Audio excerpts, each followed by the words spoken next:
This situation involving Liv Morgan is absolutely terrifying, and when you read the freaking court reports and documents, it gets even scarier. Well, that's what we're going to do in today's video because Liv Morgan is one of WWE's most popular stars, known for her connection with her fans. But a recent incident, well, it crossed the line and led to one person going to jail. You might think that this was just a case of someone getting a little too close or a little overzealous, but that's just not the fact. There are boundaries when it comes to fan versus wrestler, and these situations are never pretty, to the point where a freaking FBI affidavit has come out and we have given more life. Okay? So let's look into it. This unsealed FBI affidavit is truly disturbing. We have the full, chilling timeline of events that led to a WWE champion being stalked at her home and work of choice, right? Because the Performance Center, she goes down there, she trains. This is what happened. So, this affidavit noted that a 41-year-old man named Shawn Chan of Ontario, Canada, by the way, was captured on a surveillance video on May 31st trying to enter Morgan's home. The affidavit stated that Chan flew to Orlando on May 26.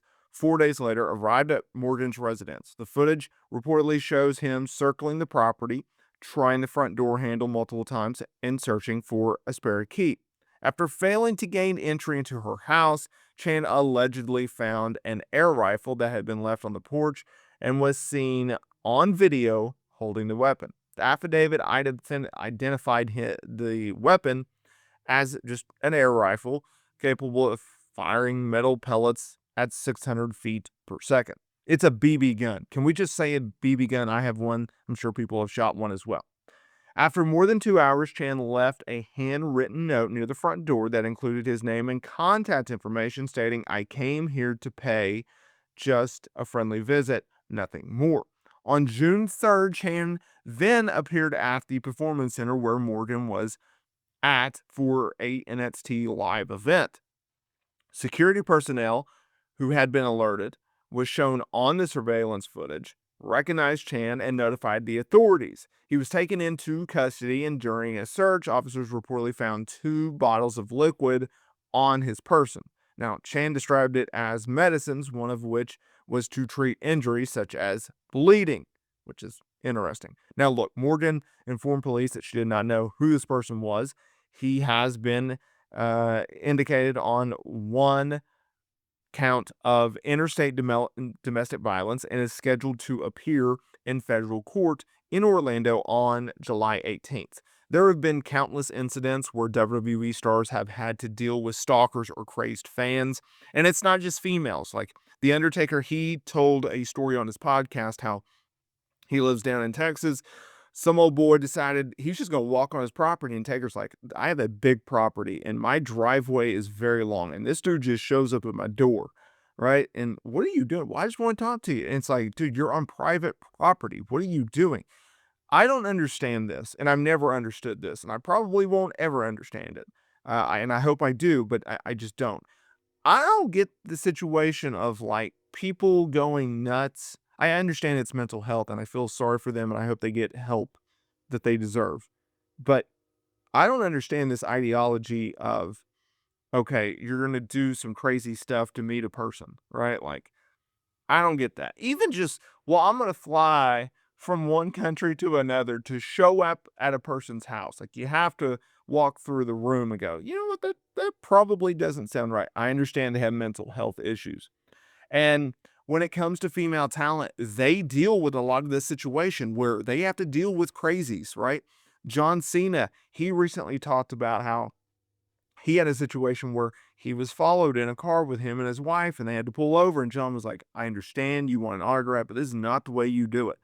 Liv Morgan is just another superstar who has had to deal with this, right? Whether it's at their airports, whether it's outside the arenas, whether it's at their home. I mean, obviously, the Sonya Deville situation a few years ago was the most evident, right? The guy breaking in, trying to kidnap her, like, oh my goodness. But this is absolutely insane, and I've been a proponent for this, and I think WWE should seriously look at this. whether you're male or female, I don't care, but especially with females, I think you should, it's mandatory. Every single female on the roster should have security with them when they're out on the road. I really do. Or change the way that you do business, which they're not going to want to do, right? And something has to horrifically happen for them to change their ways. But I understand that they look at talent as well. They're independent contractors, they're 1099s. Woo. But like this idea of, well, once you get to an airport, then you can rent a car and then you're off to the races. Look, the day and age of talent working, 4 days a week, 5 days a week, they're over. They're literally doing one TV of a week, maybe a PLE, you throw that in once a month, and then you have like these long international tours or these, holiday tours. I don't understand why WWE just has not changed the fact of, okay, you know what, y'all, you're all flying in at the same time, and when you get there, we will have a ride for you and we'll have security there for you.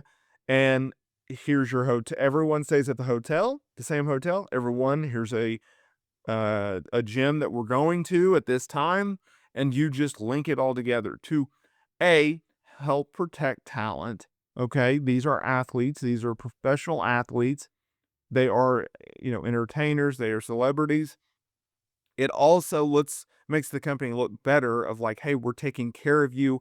We're gonna pay for your flights. We're gonna pay for your hotel. We're gonna pay for your transportation. It's a positive, right? It makes the company look good. It makes talent feel good, safe. They get a little more money in their pocket. WWE and TKO, they're making a gazillion amount of money these days. And I understand, well, why would WWE, why would TKO want to take in that extra expense? I think there are certain things that WWE and TKO have done that have done so for PR purposes, a la bringing back R-Truth. So I understand that it's a wild idea. I understand that it's a far-fetched idea. I understand that it's likely not going to happen, but I think certain things are at least worth throwing on the table. Let's have a discussion. Would this happen? Could this happen? Should this happen? Type of scenario. I think this is one of them because these incidents involving talent and crazed people, they're not going anywhere anytime soon. And if that's the case, then maybe, I don't know, address it for once, see what happens if you do address it, and then move on with your life. But we'll see what they end up doing. Let me know down in the comments here below. What do you think WWE should do about this situation?